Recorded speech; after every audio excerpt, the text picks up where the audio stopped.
আমি নিজেও কোনো দিনও ভাবতে পারিনি যে এই যে জিনিসটা দেখছো এটা আমি কিনবো এক পারপাসে আর ব্যবহার হবে একদমই অন্য পারপাসে। তো দেখতেই পাচ্ছ এটা হচ্ছে একটা মাটির ওয়াটার ড্রপের জলের বোতল। যখন ওয়াটার ড্রপ শেপটা ফেমাস হয়েছিল তখনই এটা নেওয়া আর নিয়ে আমি সুন্দর করে কালার করেছিলাম।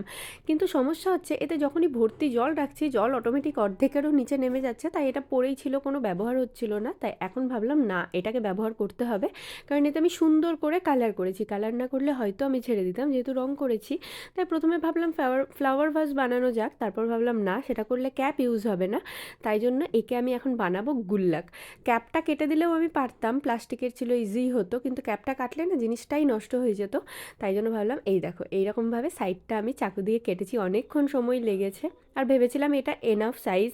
তারপরে দেখো 10 টাকার একটা কয়েন বার করেছি, ভেবেছি 10 টাকা আর 5 টাকাই জমাবো, কিন্তু 10 টাকা ঢুকছে না, সাইজটা হয়ে গেছে ছোট। দেখো সাইজটা যেটা হয়েছিল আইডিয়াতে সেটাই 1 টাকার কয়েন, 2 টাকার কয়েন আর 5 টাকার কয়েন ইজিলি ঢুকতো। আমি যেহেতু 5 আর 10 জমাবো ভেবেছি, তাই জন্য 10 যখন জমলো না আমি আবার ওটাকে সুন্দর করে কাটা শুরু করে দিয়েছি। আর খুব সাবধানে কাটতে হচ্ছিলো, মাটির জিনিস, আমি বেশি প্রেশার দিতে পারবো না, তাহলে ভেঙে যাবে, ফেটে যাবে। তো এবার দেখো সাইজটা বড়ও করে নিয়েছি, আর এই যে 10 টাকার কয়েনটা আমি ঢুকিয়েও দেখাচ্ছি কি সুন্দরভাবে ঢুকে যাচ্ছে। তো আমি তো ভীষণ এক্সাইটেড এটাকে ফুল করার জন্য। আর নিজের হাতের বানানো জিনিসের সত্যি মর্ম সবসময় আলাদা হয়। তো এটা তো আমার কাছে অনেক স্পেশাল। কেমন লাগলো জানিও।